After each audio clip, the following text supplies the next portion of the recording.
kemudian minggu depan kita kuis, kemudian pertemuan ketiga sebelum UTS itu nanti saya kasih tugas ya, jadi tugasnya saya kasih mulai hari ini ya, mulai hari ini nanti dikumpulkannya di pertemuan ketujuh ya, jadi tanggal berapa ya? Ini tanggal 4, 11 besok kuis, jadi dikumpulkan tanggal 18 pagi nggak apa-apa. Jadi saya tutup roomnya tanggal 18 jam 6 ya. Jadi nanti minggu ke-7 kita akan membahas tugas kalian nanti. Jadi tugasnya nanti saya info setelah kuliah ini ya. Oke, yang saya share screen dulu. Enggak.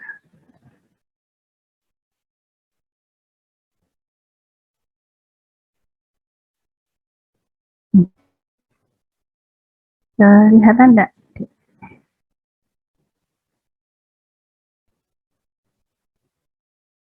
Halo? Oke. Saya nanti kalau mau pakai slideshow tuh kayak kemarin katanya nggak berubah slide-nya, jadi saya kayak gini aja ya. Oke, jadi kita bahas mengenai upgrading. Kemarin di pertemuan sebelumnya itu kita sudah menyinggung ya sedikit mengenai upgrading yang UBC ya, upgrading Bronco ya. Jadi kenapa mesti di-upgrade gitu ya? Karena batubara Indonesia terutama seperti yang saya terangkan kemarin itu banyak yang subbituminus dan liquid, di mana kalorinya tidak terlalu tinggi, kandungan airnya cukup besar, meskipun sulfurnya tidak terlalu tinggi ya, seperti itu. Tapi kandungan air yang cukup besar itu akan menghambat dari proses pembakarannya, menurunkan nilai karot juga ya. Jadi kalau kita membakar batu bara dengan kandungan air besar, otomatis nanti panasnya dipakai untuk menguapkan airnya dulu gitu ya, baru dipakai untuk membakar si batu bara. Oke, selain itu juga ketika airnya banyak ya, terus batu baranya kita pakai misalnya katakan di boiler seperti itu ya, nah atau kita pakai di burner, nah nanti dia akan menimbulkan kara ya, terus kemudian efisiensinya juga akan turun. Nah, slide-nya berubah.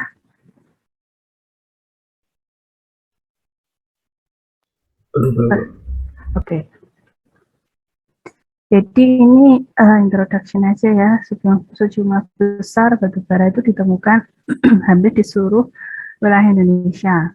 Dan kebanyakan dari batu bara tersebut adalah lignin sama subbituminus ya. Ya ada juga yang kita itu bituminus dan antrasi, tapi jumlahnya itu sedikit ya, tidak sebanyak batu bara ataupun subbituminus. Tapi bukan berarti terus ketika batu baranya low rank itu terus tidak kita tambang, itu juga masuk ke prospek ya, dimana nanti kalau kita hitung dengan proses dewateringnya, kemudian proses pengeringannya, kemudian upgrade-nya itu nanti tetap bisa masuk di harga batu baranya sebagai bahan bakar gitu ya. Neraca sumber daya batubara nasional 2015 memperlihatkan bahwa batubara Indonesia itu ada sekian ya, banyak ya, 105,187 miliar ton. Berarti kan banyak sekali ya. Nah, dengan cadangan 21,13 miliar ton. Dalam artian cadangan itu adalah cadangan itu, jadi orang geologi step dalam pertama itu kan pertamanya orang geologi ya yang mereka tahu ya. Jadi orang geologi itu tahu, ngetes ya kandungan tanah itu, kemudian di situ mereka analisa, di sini ternyata ada sumber batu bara, sini nggak ada sumber batu bara, dan lain sebagainya. Nah, jadi yang 105,187 miliar itu adalah yang sudah kita temukan sekitar itu ya, baik itu yang sudah diolah maupun yang belum diolah. Nah, cadangannya itu adalah kemungkinan, jadi probabilitas, jadi di daerah ini masih ada kemungkinan batu bara sekitar sekian gitu ya. Tapi harus dianalisa lebih lanjut dan kemungkinan cadangan itu bisa naik juga bisa turun gitu ya. Tapi intinya Indonesia itu masih banyak ya batu baranya, tapi dibandingkan dengan Amerika dan Cina mungkin lebih sedikit ya. Karena kenapa Indonesia itu negara kepulauan, kemudian banyak lautnya ya. Jadi justru terbanyak Indonesia itu cadangan gas sebenarnya, ya. Tapi kalau untuk batu bara itu banyaknya itu yang menguasai batu bara itu negara-negara yang ada gurun pasir ya di situ. Itu potensi untuk batu baranya lebih besar ya. Kemudian Renko atau LRC ya, batu bara mempunyai nilai kalori rendah, kandungan airnya tinggi, efisiensi panasnya rendah, kaya oksigen dan berpotensi terjadi pembakaran spontan gitu ya. Maksudnya kaya oksigen itu gimana? Jadi di ikatannya ada terikat oksigen dalam jumlah yang besar ya. Jadi dalam sistem pelapukannya kemudian bisa jadi oksigen itu terbentuk dari degradasi dari unsur yang ada di situ ya, senyawa yang ada di situ terdegradasi membentuk air dan oksigen seperti itu. Nah, yang jelas Renko ini punya nilai kalori yang rendah ya, kemudian kandungan air yang tinggi. Jadi masalah utamanya adalah terutama di kandungan air ya, karena ketika semua bahan bakar lah, baik itu minyak bumi ataupun batu bara, jika airnya terlalu tinggi itu nanti akan bermasalah di sistem pembakarannya gitu ya. Entah efisiensinya turun, bisa timbul yang namanya clogging dan lain sebagainya ya. Nah itu sangat berbahaya. Nah makanya meskipun nanti zero rainfall itu tidak terlalu di-upgrade ya, tapi tetap harus memenuhi standar minimal nilai air ya yang ada pada batu bara. Jadi mau nggak mau sebenarnya batu baranya akan tetap di-upgrade gitu ya. Nah beberapa teknologi upgrading coal itu antara lain ada thermal evaporatif ya, dari namanya aja ada thermal, panas, evaporatif adalah penguapan gitu ya. Kemudian ada mechanical, ada hydrothermal. Contohnya hydrothermal itu ada under pressure, thermal, non-evaporatif gitu ya. Jadi seperti halnya kalau kita melakukan cracking ya, sekarang kan ada ya pakai hydrothermal gitu itu. Nah, ini ada penjelasan sedikit mengenai yang tadi ya, macamnya dari upgrading coal tadi. Yang pertama, evaporasi atau proses evaporasi thermal evaporatif itu antara lain adalah flash drying. Namanya aja flash ya, jadi cepat ya nanti, jadi dia drying dengan cepat. Dalam artian nanti yang bermain di situ adalah driving force-nya adalah perbedaan suhu yang tinggi, biasanya begitu ya. Makanya dia bisa terjadi flash drying. Jadi kita membuat sesuatu itu flash itu dalam artian adalah kita bikin sesuatu itu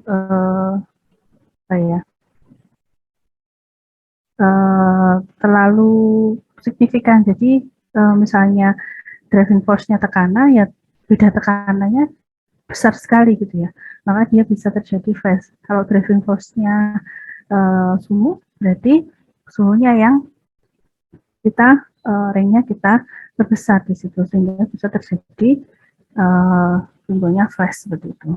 Terus ada rotary drum drying, kemarin sudah diterangkan ya di minggu kemarin.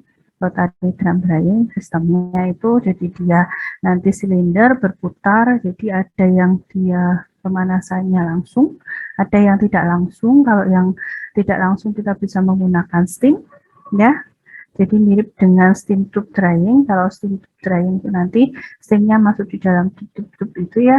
Terus rotary drum itu nanti kita bikin ada 2 silinder, inside outside.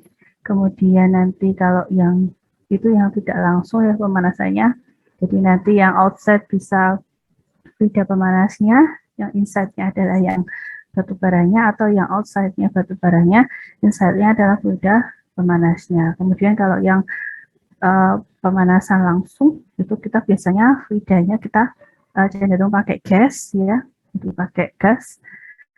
Bisa nanti udara dengan kandungan oksigen ini ya. Kalau misalnya kita mau ngirit gitu ya, oke, bisa pakai udara, tapi kita minimkan kandungan oksigennya karena batu bara yang mau kita upgrading itu sendiri sudah mengandung oksigen yang lumayan gitu ya. Kalau kita nggak mengatur jumlah kandungan oksigennya, nanti rentan kemungkinannya akan terjadi auto ignition ya. Jadi nanti ada spontaneous ignition, jadi dia bisa terbakar secara nggak langsung gitu ya. Nah, maka dari itu ada ya, jadi ada beberapa pertimbangan. Saya mau pakai udara atau saya mau pakai gas gitu ya, inert gas biasanya, inert gas misalnya seperti nitrogen kayak gitu ya. Nah itu, nah mau pakai yang mana itu bisa dengan pertimbangan-pertimbangan tertentu ya. Misalnya kita analisa dulu bahan mentahnya, kalau kita mau pakai pemanasan langsung ya, jadi analisa bahan mentahnya si batu baranya kandungan oksigennya seberapa gitu. Terus nanti kalau mau pakai udara berarti kita harus ada absorpsi dulu oksigennya sebelum masuk ke apa ke dryingnya gitu ya. Jadi istilahnya kita udaranya yang masuk adalah udara kering gitu ya, udara kering dengan minimal kandungan oksigen. Kemudian ada fluidized bed drying, terus fluidized bed kayak yang kemarin itu ya, jadi sistemnya kayak fluidized reaktor ya, mirip dengan fluidized reaktor. Jadi nanti ada gas panas dengan tekanan tertentu. Kalau yang kemarin itu IDCC ya, Integrated Drying, IDGCC ya, Integrated Drying Gasification ya, kemarin itu. Jadi dia modelnya ada pakai fluidized bed itu, kemudian gas panasnya diambil dari sebentar. Oh enggak deh ya, yang IDGCC itu adalah gasifikasinya, gasnya kita pakai untuk drying. Dryingnya ada di piping ya. Nah, tapi kalau yang fluidized bed kemarin sendiri ya, jadi kita pakai gas panas sendiri. Jadi kita buat gas panas, kemudian kita atur ya seperti halnya kalian mirip nanti perancangannya dengan merancang fluidized bed reactor. Jadi ada minimum flow rate-nya ya, supaya nanti kalau jadi yang signifikan di fluidized bed itu adalah flow rate-nya harus benar-benar kita atur, di mana nanti kalau terlalu besar flow rate-nya, nanti justru semua itunya akan terbawa ya. Jadi coal-nya nanti akan semuanya terbawa ke arus atas, padahal harusnya yang terbawa di arus atas itu yang densitasnya sudah turun, yang mana dia sudah kering ya. Kalau yang masih di bawah itu ya, masih muter sama udara gas panasnya, udara panasnya itu adalah yang masih dia basah gitu ya. Jadi di situ ada pengaruh density, ada pengaruh flow-nya gitu ya. Terus kita juga harus ngitung delta T-nya juga supaya nanti benar-benar transfer panasnya juga baik ya. Jadi partikelnya juga harus diperhatikan, ukuran partikelnya ya, harus ragam. Makanya yang masuk ke fluidized bed ini ukuran partikelnya harus ragam sesuai dengan ketentuannya ya. Jadi harus kita sizing dulu. Biasanya di situ nanti kan kalau kemarin tahapan awal dari batu bara itu kan kita sebelum masuk dewatering kita masukkan kombinasi ya. Kombinasinya berhenti sampai di crushing ya, kemarin crushing sizing itu. Nah, karena kita cukup butuh sampai sekitar 2 cm ya, itu minimal crushing ya. Karena ada primary, secondary, tertiary crushing ya. Nah, tapi kalau di sini kalau kalian memang next step-nya itu mau pakai alatnya adalah fluidized bed, maka partikelnya harus dikecilkan lagi. berarti kalian harus nambah grinding ya, alat grinding gitu untuk mengecilkan lagi sehingga bisa ukurannya kurang dari 1 cm.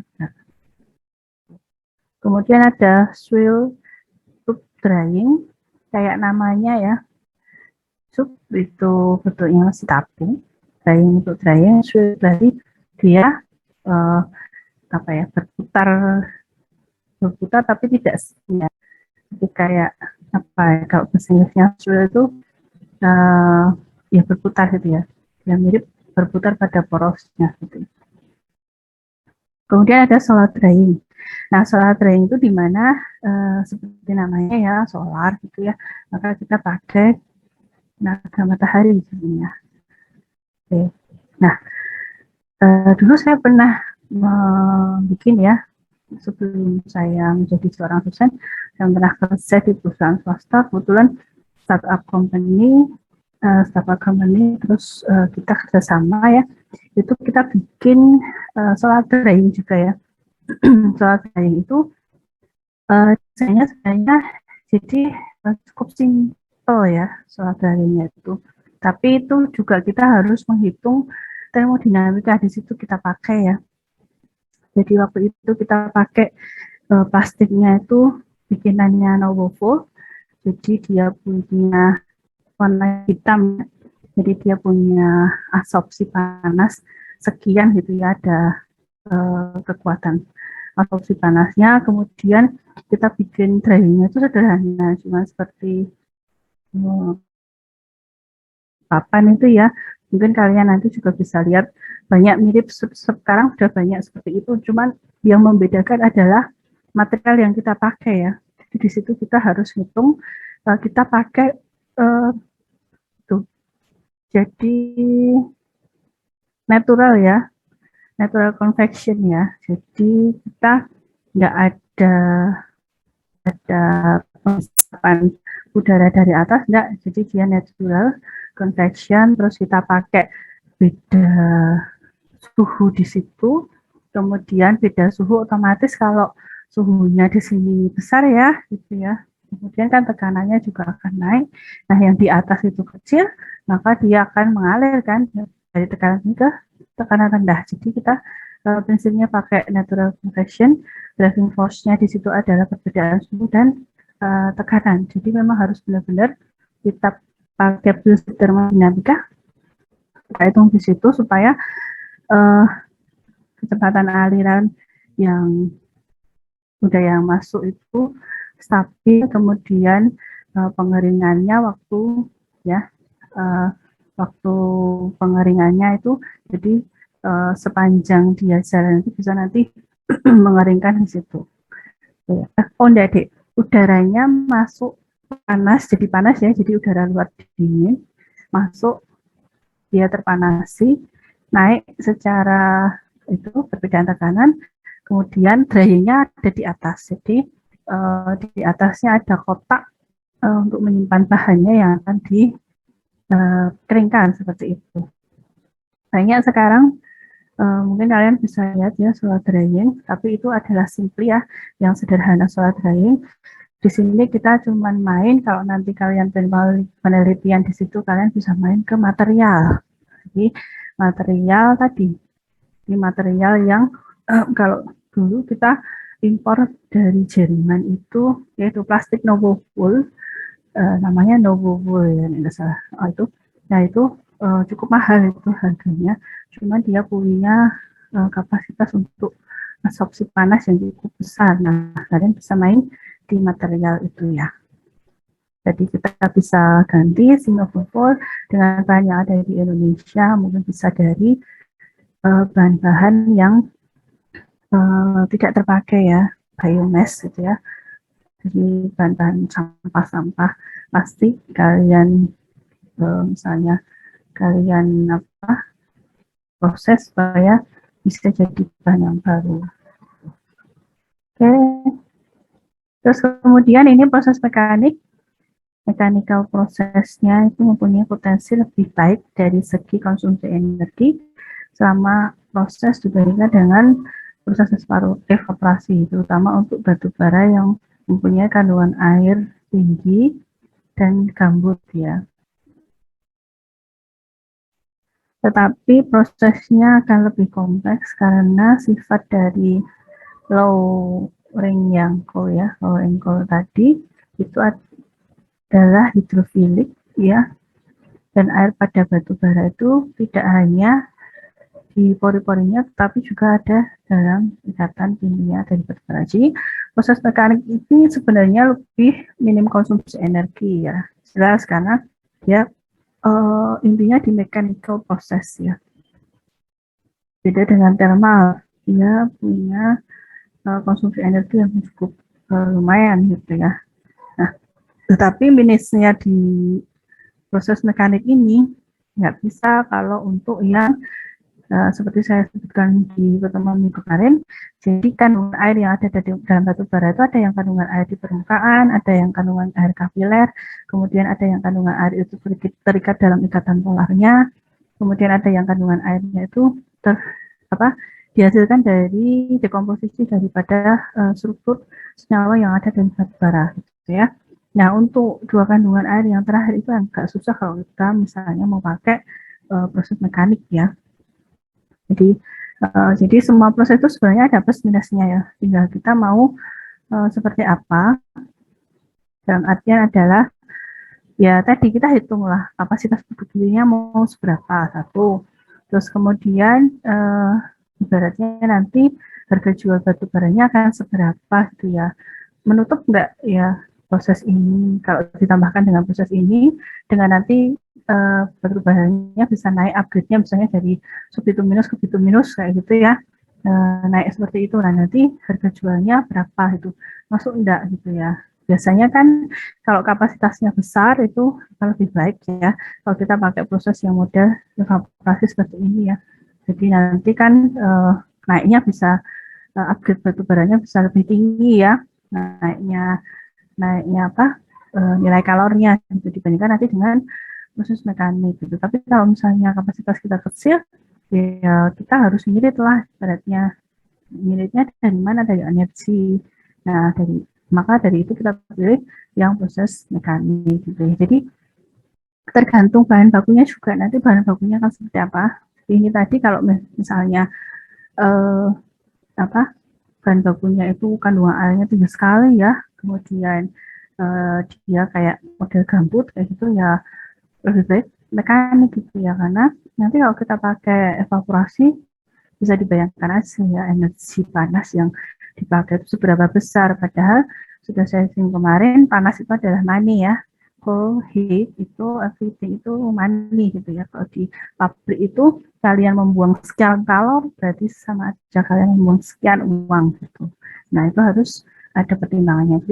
Besok kalau kalian sebagai seorang engineer misalnya kerja di coal mining gitu ya, terus kalian diminta pertimbangan ya, lihat tidak hanya dari satu sisi aja ya. Jadi kita harus melihat dari berbagai sisi ya, tidak hanya dari segi ekonomi, juga dari segi waktu ya, waktu prosesnya, kemudian dari segi nanti itu efisiensinya gitu ya. Jadi kalian sebagai seorang engineering harus berusaha untuk melihat segala sesuatu tidak dari satu sudut pandang, tapi juga dari berbagai sudut pandang. Dan sebagai seorang leader ya, insya Allah nanti kalian kan S1 ya, insya Allah nanti kalian akan menjadi seorang leader ya.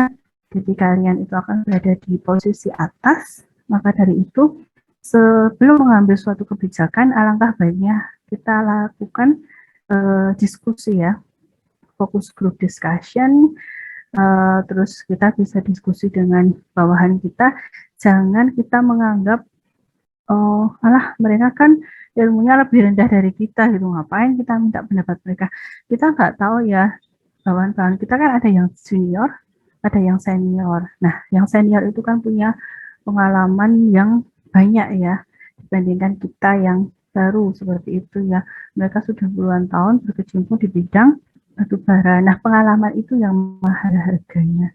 Pengalaman itu yang nilai ilmunya itu juga tidak terkira ya, tidak mungkin bisa diberikan di bangku kuliah gitu ya. Jadi pengalaman itu sangat bermanfaat sekali ya. Jadi tidak ada salahnya kita meminta pendapat, masukan dari bawahan kita, gitu ya. Selain itu juga bisa melakukan studi banding ya, studi banding dengan coal mining yang lainnya. Mereka akan seperti apa, kapasitas berapa dan sebagainya gitu ya. Jadi kalau misalnya tambang batu bara yang ini bisa kok dengan kapasitas ini, pakai proses ini jalan dan mereka nggak rugi gitu. Nah, why not kita nggak mempertimbangkan itu gitu ya. Jadi berbagai aspek yang harus kita pertimbangkan, dan sebagai seorang leader, pemimpin dan bos itu beda ya, perlu ditekankan di sini ya. Jadi banyak yang salah arti bahwa ketika dia menjadi seorang pemimpin, saya jadi bos gitu ya. Jadi asal aja saya nyuruh A, B, C, D, E, F, G tanpa mempertimbangkan masukan dari bawahan-bawahan itu gitu ya. Akhirnya jadinya adalah bawahannya menggerutu, bisa jadi kerjanya nggak optimal, terus bisa jadi kebijakan yang dia ambil itu salah gitu ya. Belum tentu itu benar gitu ya. Maka seorang leader, pemimpin itu berbeda dengan seorang bos gitu ya. Yang perlu digarisbawahi itu ya. Kalau besok kalian jadi seorang leader, entah itu supervisor, entah itu manager, entah itu nanti direktur, itu jangan merasa sebagai bos gitu ya.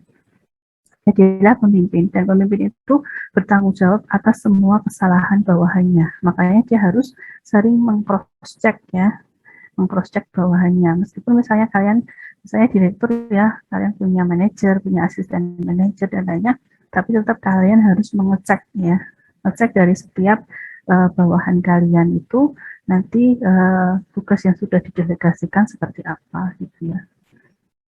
Karena nanti kalian akan bertanggung jawab gitu ya. Segala sesuatunya akan menjadi tanggung jawab. Dan jadi kalau bawahannya salah, ya pemimpinnya juga salah gitu.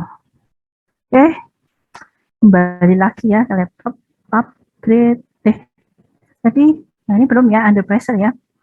Under pressure thermal non evaporatif. Masih mendengarkan saya atau tidur? Tidak apa-apa, sambil tiduran tidak apa-apa, tapi sambil mendengarkan ya. Under pressure thermal non evaporatif itu termasuk di dalamnya adalah pengeringan menggunakan steam atau air. Jadi namanya under pressure thermal non evaporatif. Jadi sebenarnya di sini dia pakai dua driving force ya. Satu pressure, yang satunya adalah panas ya, tapi di sini ada non evaporatif gitu ya. Jadi dia bukan modelnya adalah menguapkan gitu ya. Proses ini tidak hanya menghilangkan sebagian kandungan air, tapi juga mengubah struktur dan komposisi kimia dari batu bara, sehingga mengupgrade batu bara menjadi mature coal, gitu ya.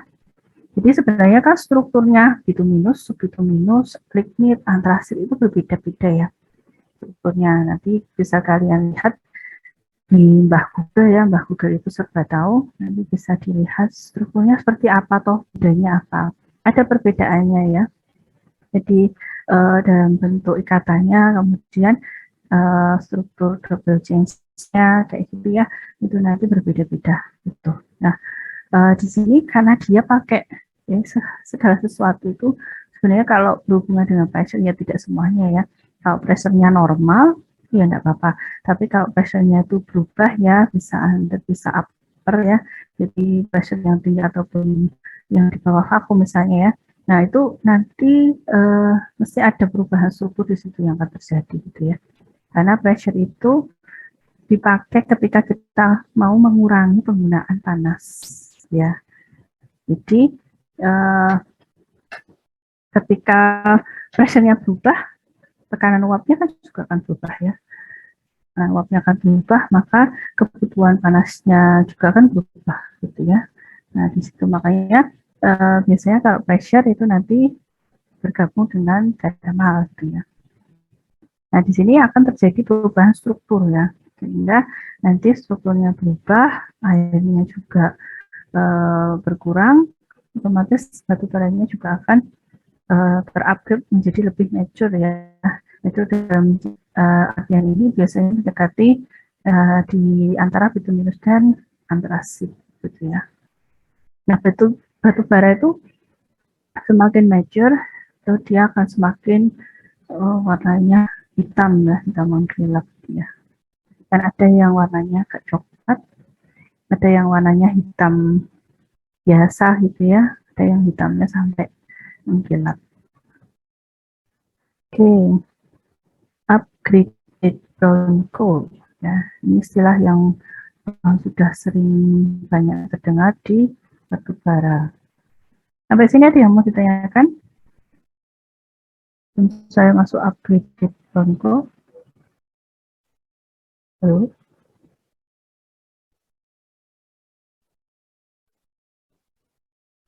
Kalau saya nerangkannya terlalu cepat, bilang ya. Oke, bagus baterai. Oke, secara garis besar dalam proses upgraded brown coal UBC itu batubara dicampur dengan minyak residu. Kemarin ya, penjelasan saya kemarin. Jadi batubaranya dicampur sama minyak residu. Nah, minyak residunya ini fungsinya itu akan menutup permukaan, mencegah adanya desorpsi ya, absorpsi kembali water yang sudah diuapkan, gitu ya, sudah keluar itu dicegah untuk masuk kembali, gitu ya. Selain itu, dia juga akan membantu dalam proses penyimpanan. Kenapa bisa seperti itu? Dengan adanya si minyak residu yang menutupi pori-pori tadi, otomatis akan mencegah kontak antara batu bara dengan oksigen dari udara luar sehingga mengurangi resiko terjadinya spontaneous combustion. Dengan minyak residu ini, maka pori-pori batu bara yang terbuka akan diisi oleh residu dan menutup permukaan batu bara sehingga air yang telah keluar tidak akan terserap kembali. Nah, UBC ini adalah penyesuaian dari slurry dewatering teknik pada proses likuifaksi batu bara coklat, di mana ada 3 tahapan ya. Jadi di UBC itu ada 3 tahap. Pertama, slurry preparation atau dewatering, kemudian solid liquefaction atau solvent recovery, kemudian briquetting. Jadi seperti gambarnya kemarin itu ya. Jadi batu bara yang dipakai di UBC ini kita kecilkan dulu ukurannya pakai grinder. Gitu ya, setelah itu kita campur dengan minyak residu, jadi ada mixing di situ ya. Jadi masuknya di tahapan slurry preparation ini. Nah, kemudian nanti setelah itu ada pemanasan ya di situ. Kemudian setelah itu nanti ada pemisahan ya, separation tentu aja karena kita butuhnya cuma batu baranya. Nah, setelah itu ada nanti briquetting.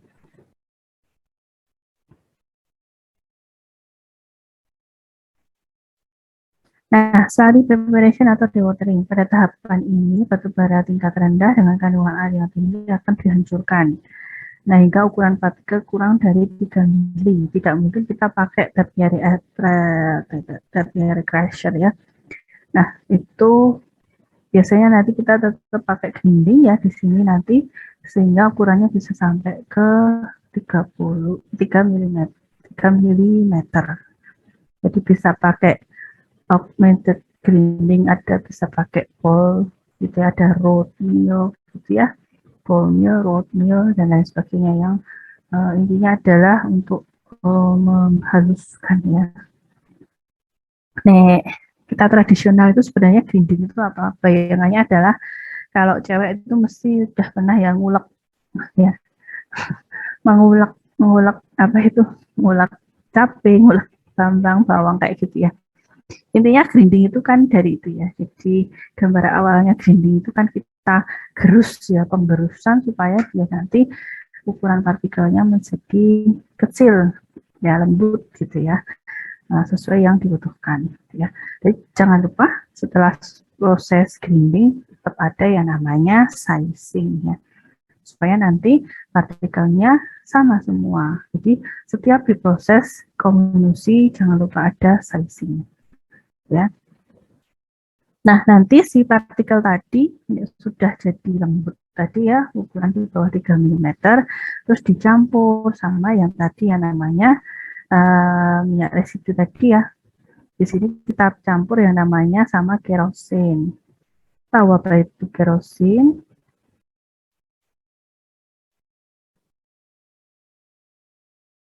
Apa dek kerosin?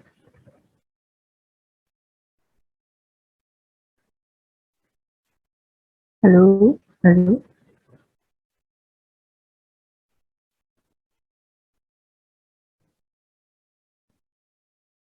halo, halo, tes, tes, tes, tes. Minyak, Minyak apa? minyak tanah, Bu. Ya, benar sekali. Dan ini harus tahu ya kerosin minyak tanah.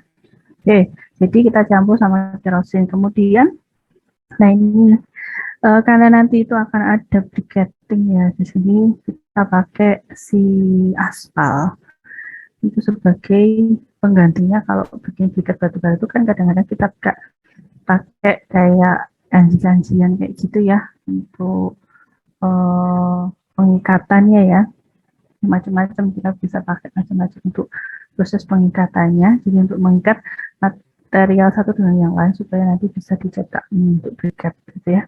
Nah ini di sini kita pakai sedikit aspal ya gitu. Kemudian nanti dipanaskan dalam cell and tube evaporator. Jadi cell and tube evaporator itu berarti ada tube, ada shell. Tube-nya itu biasanya nanti kita lewatkan media pemanasnya ya, media pemanasnya bisa steam di situ karena kita cuma butuh temperatur berapa ini 100 sampai 120 derajat Celcius, maka kita bisa pakai steam di sini ya. Dilewatkan di tube-nya, di dalam shell-nya nanti ada yang namanya si campuran tadi ya, campuran mixing antara batu bara sama minyak residu tadi.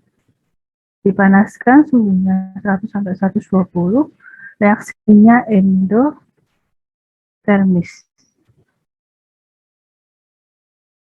Endotermis itu gimana?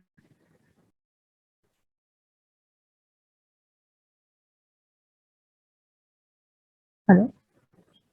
Reaksinya endotermis gimana? Menyerap panas. Oke, menyerap panas berarti taunya kalau ini berjalan endotermis gimana? Kalian ngontrolnya dari mana? Kenaikan suhunya, Bu. Kenaikan suhu dari apa? Eh, prosesnya tadi. Oh, betul. Jadi kan dia kan mesti ada keluar ya. Jadi sedikit belajar kontrol ya. Jadi di sel untuk evaporator itu nanti kan ada dua yang keluar ya. Ada yang masuk, ada yang keluar. Masuk steam panas gitu ya untuk pemanasan. Kemudian di dalam shell itu akan ada masuk di situ adalah si tadi ya batu bara sama minyak residu. Akan terjadi transfer panas ya karena endotermis berarti si batu bara itu akan menyerap panas di situ ya dan dipakai untuk menguapkan air gitu ya. Dan dipakai untuk menguapkan air. Karena ada minyak residu di situ maka air yang teruapkan tidak tidak akan itu ya, air yang teruapkan nanti kan tidak akan kembali lagi ya, tidak akan terjadi disopsi. Jadi bayangnya gini ya, shell-nya nanti otomatis akan memanaskan fluida, jadi ada komposisi nanti, ada rasio antara fluida dengan batu baranya. Kok fluida, apa minyak residu dan batu baranya. Terus kemudian transfer panas terjadi di cup tadi, jadi di steam ke cup ke mana itu minyak residunya kan menyelimuti si batu bara, serbuk batu bara tadi ya, jadi minyak residu ke serbuk batu bara. Kemudian airnya akan teruapkan dari situ. Nah, air yang sudah menguap, pori-porinya kosong, langsung diisi sama si minyak residu. Jadi otomatis nanti airnya tidak akan kembali lagi di situ ya. Jadi nanti di selari keluarnya itu nanti akan ada mungkin sedikit moisture dari air di situ ya, bercampur dengan minyak residu, kemudian bercampur dengan batu baranya gitu ya. Nah, kemudian kontrolnya gimana Bu? Kontrolnya satu nanti ada di jalur keluar daripada cutnya. Jadi steamnya otomatis akan turun suhunya di situ ya. Satu turun suhunya, kemudian diusahakan kalau bisa tergantung nanti kita mau pakai steam yang seperti apa ya. Kalau kita pakai saturated steam, otomatis nanti di arus keluar akan bentuk dua fase ya. Akan ada steam ya dalam bentuk gas itu ya, steam, dan juga nanti ada water karena ada steam yang kehilangan panas sehingga dia terkondens ya menjadi water. Jadi bisa jadi nanti di arus keluarnya akan ada dua fase gitu ya. Nah, kalau bisa nanti lebih gampangnya diusahakan di arus keluarnya single phase ya, single phase. Tapi tergantung nanti kita lihat kebutuhan energinya, kemudian jangan sampai kita cuman supaya single phase, kemudian nanti kita jadi buang-buang uang banyak gitu ya, karena untuk membuat steam itu kan juga butuh energi di situ. Nah, jadi kontrolnya nanti di suhu steam di situ ya. Jadi suhu steam itu nanti turun seberapa, kemudian sama suhu suhu tadi batu bara selari keluarnya ya, selari keluarnya suhunya berapa itu ya. Jadi nanti untuk perancangannya yang di sel evaporator itu nanti juga berdasarkan daripada suhu masuknya nanti berapa, keluar berapa dari masing-masing itunya ya, dari baik itu dari sari maupun dari si steamnya. Toh, ya, jadi kontrolnya nanti di situ ya. Jadi itu sangat penting sekali. Ketika suhu steamnya tidak tercapai, gitu ya. Ketika suhu steamnya tidak tercapai ya, itu berarti ada sesuatu di situ. Kita harus cek juga suhu keluar selarinya. Harusnya delta T-nya samalah gitu ya. Delta T yang sebelumnya perancangannya sekian gitu ya, dengan delta T sekarang itu paling tidak itu sama gitu. Tapi kalau ternyata steamnya itu suhunya kok masih tinggi gitu ya, steamnya suhunya masih tinggi. Terus yang keluar dari sarinya itu juga suhunya kok naiknya kok sedikit gitu ya, berarti ada sesuatu di situ gitu ya. Nah, karena tapi masih masuk Mbak, biasanya kan di perancangan kan kita ada kayak over design seperti itu ya, jadi di situ masih masuk enggak gitu, masih sesuai enggak itu dari over design-nya. Tapi kalau misalnya enggak sesuai berarti ada sesuatu di situ gitu ya. Sebagai seorang engineer kalian harus tahu loh, kok ininya nggak sesuai gitu loh. Kalau itu dibiarkan terus, otomatis batu bara yang keluar ya benar nanti ada air yang teruapkan, tetap akan ada air yang teruapkan. Tapi mungkin tidak sesuai yang kita inginkan. Misalnya kita pengen 90% airnya teruapkan gitu ya. Tapi ternyata karena seperti itu jadi turun jadi 50% sampai katakanlah 40%. Otomatis hasil akhir produk batu bara yang dihasilkan terakhir nanti di picketing nanti itu tidak sesuai dengan yang standar kita gitu ya. Nah, kalau nggak sesuai standar mau dijual kemana? Berarti kan harus diproses ulang supaya sesuai dengan standar. Karena kan kita kalau misalnya ngejual, otomatis customer-nya kan pengennya speknya ya seperti ini gitu loh. Nggak mau tahu ada apa di prosesmu, yang penting spek yang batubara yang mereka terima seperti ini kayak gitu ya. Nah, maka dari itu kalian harus lakukan inspeksi di situ di alatnya. Ada apa dengan alat itu? Bisa jadi ada gerak yang timbul sehingga transfer panasnya tidak berjalan dengan baik, atau kecepatan airnya terlalu cepat, ada masalah di situ, atau jadi flow steamnya terlalu banyak atau terlalu sedikit kayak gitu. Jadi harus kalian runut ke belakang gitu ya. Nah, itu tugasnya kalian ya nanti sebagai seorang engineer, tidak hanya tahu prosesnya, tapi kalau ada anomali dalam proses tersebut, terutama kita itu patokannya dari kontrolnya ya. Jadi kalian harus tahu alat itu prinsip kerjanya seperti apa, kemudian di situ kontrol-kontrol yang harus diperhatikan itu apa, itu harus tahu ya. Kemudian kalau ada anomali di situ, nanti nurut ke belakangnya seperti apa. Gitu. Oke, lanjut. Jadi reaksi endotermis, pada reaksi ini terjadi penguapan air, di mana air yang menguap berupa air bebas, air terikat secara fisik, dan air yang terjebak dalam struktur pori-pori di batu bara.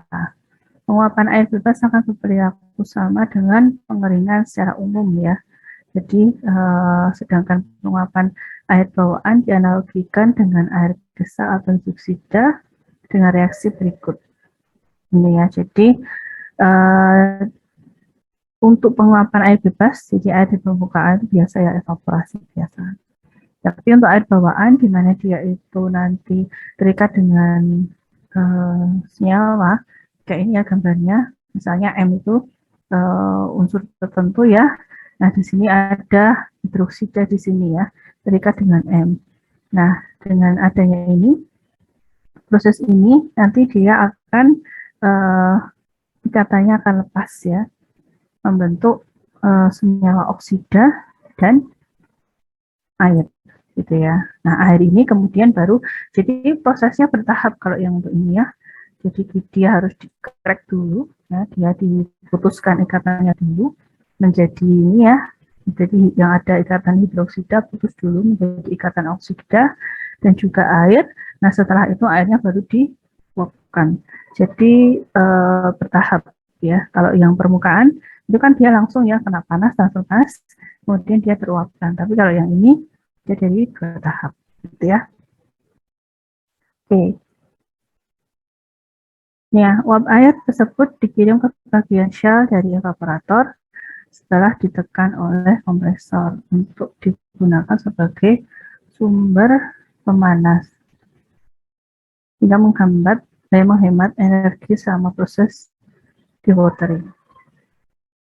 Nah, uap air nanti ya, jadi nanti akan ada uap air.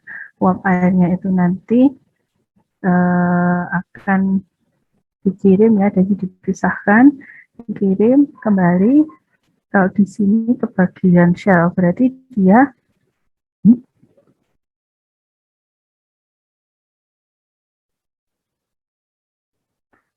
berarti kalau yang ini itu shell and tube itu berarti shellnya yang untuk fluida pemanas, tube-nya yang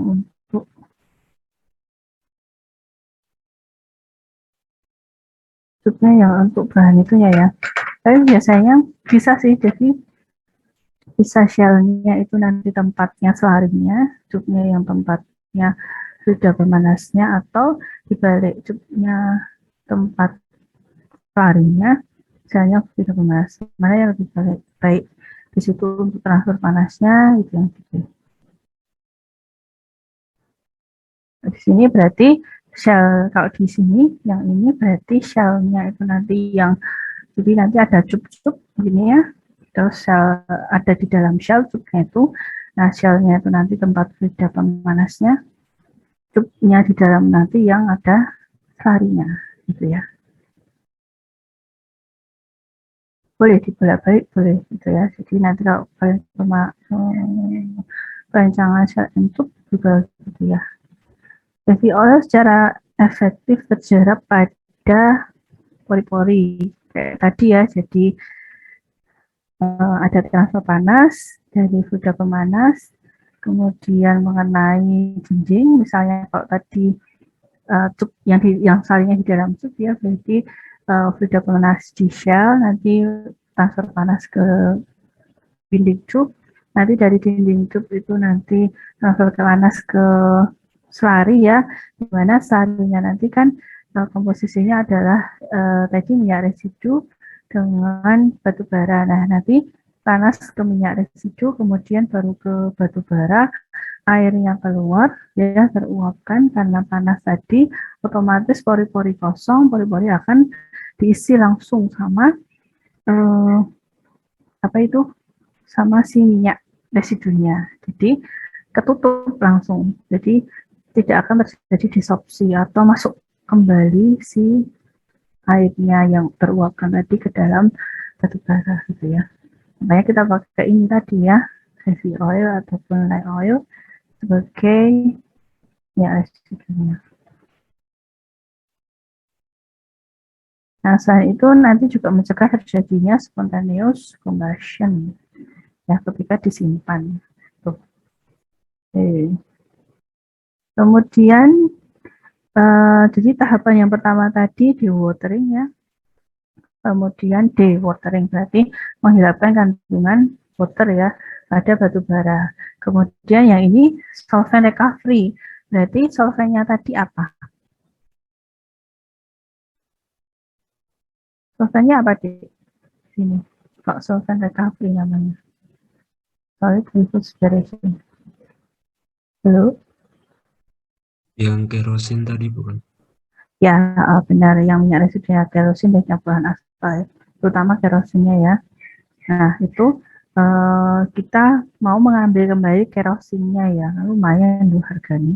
Lumayan harganya kerosin, terus kita juga pakainya jumlahnya lumayan juga. Kalau kita tidak recovery,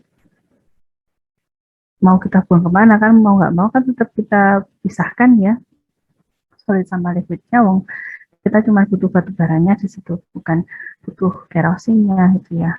Maka tetap harus dipisahkan. Nah, nanti si kerosinnya kita balikkan kembali. Jadi setelah kita dapatkan kerosin terpisah dari batu bara, kerosinnya dibalikkan lagi ke proses awal tadi, mixing ya. Di mixingnya untuk membuat selari. Nah, ini biasanya bisa pakai ya di sini, pakai decanter. Nanti kalian bisa lihat solid liquid separation itu alatnya apa aja. Di sini dikatakan kalau dia pakai decanter ya untuk solid liquid separation. Pelarut yang masih tertinggal di pori batu bara itu akan diperoleh kembali sebagai fraksi minyak dengan menggunakan tubular steam dryer gitu ya. Jadi nanti kalau decanter itu nanti yang didapatkan padatannya masih basah ya. Ibaratnya masih ada kandungan oilnya lumayan gitu ya, tapi wis orang lambah-lambah gitu ya. Jadi istilahnya kalau makanan itu nyemak gitu ya, nyemak gitu ya. Nah itu, nah di kantor nanti kan tetap masih ada, jadi padatannya masih tercampur sedikit dengan cairan ya, sehingga kita masih masuk ke tubular steam dryer. Nah jadi nanti diharapkan didapatkannya benar-benar kering, kecuali nanti oil yang memang masih menempel itu adalah yang masuk ke dalam pori-pori batu bara dan yang menutupi permukaan dari batu bara gitu ya. Jadi nanti cuma sedikit, jadi tidak kering sekali, tetap ya kering tapi tidak kering sekali itu ya, tapi tidak nyemek gitu enggak ya. Jadi kalau dari decanter itu masih nyemek istilahnya, masih banyak oilnya ya, nanti terus kita masuk lagi ke tubular steam dryer gitu. Kemudian setelah itu baru kita masuk ke briquetting. Kenapa kok harus di briquet? Bentuknya tadi yo. Tadi kan prosesnya diserbuk ya. Terus kalau kalian mau pakai sebagai bahan bakar, ya serbuk gitu kan ya agak susah ya. Barangnya bentuk serbuk, nanti handling materialnya juga, terus penyimpanannya juga itu agak lebih susah dibandingkan kalau dia sudah dalam bentuk briquet gitu ya. Jadi handling materialnya akan lebih mudah, terus penyimpanannya juga akan lebih mudah. Bayangkan kalau kalian mau menyimpan sekian ton gitu ya, batu bara bentuk serbuk, mau disimpan gimana, diplastiki satu-satu kayak gitu kan, nanti juga nggak enak ya kalau diplastik dan lain sebagainya. Nah, lebih enak nanti dibikin briquet sehingga bisa disimpan lebih enak gitu ya, simpannya lebih baik. Kemudian handling materialnya juga lebih gampang ya.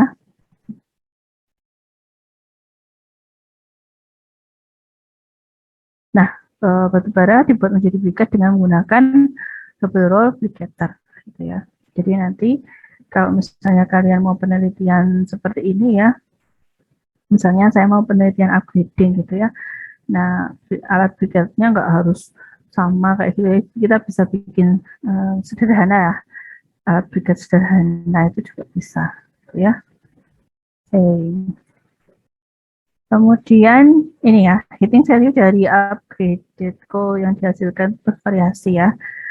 Jadi bisa dari 3.500, 3.500 itu subbituminus ya. Itu bisa jadi 6.000 sampai 6.800, berarti hampir 2 kali lipat naiknya ya, lumayan kan gitu kan, tinggi ya.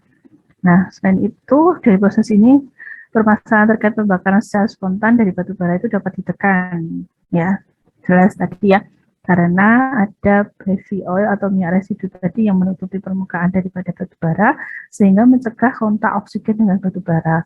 Jadi meskipun nanti batu baranya itu katakanlah ya kita lali, jadi lupa mendesain gudangnya itu atau sistem ventilasinya kurang bagus lah kayak gitu ya, sistem ventilasi kurang bagus, akhirnya ketika musim panas yang mungkin kemarau gitu ya, karena atasnya itu kita misalnya katakanlah pakai galvalum atau pakai seng kayak gitu ya, akhirnya kan terjadi transfer panas yang lumayan yang memanasi udara yang ada di dalam warehouse-nya ya, gudangnya tadi ya.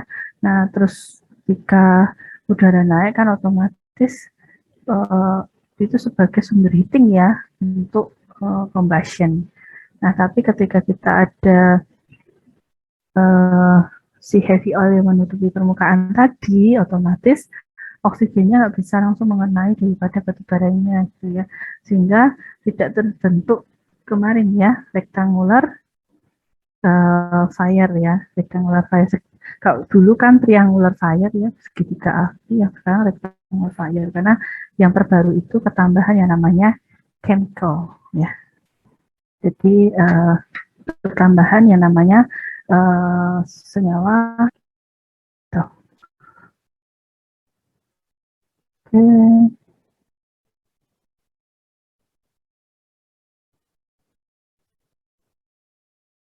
Nah, ini gambarannya ya.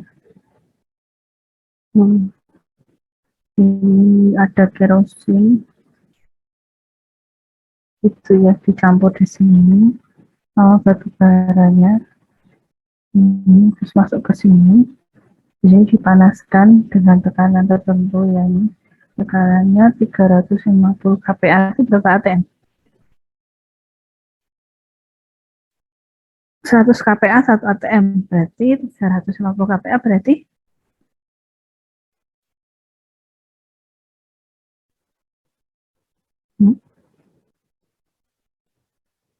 berapa?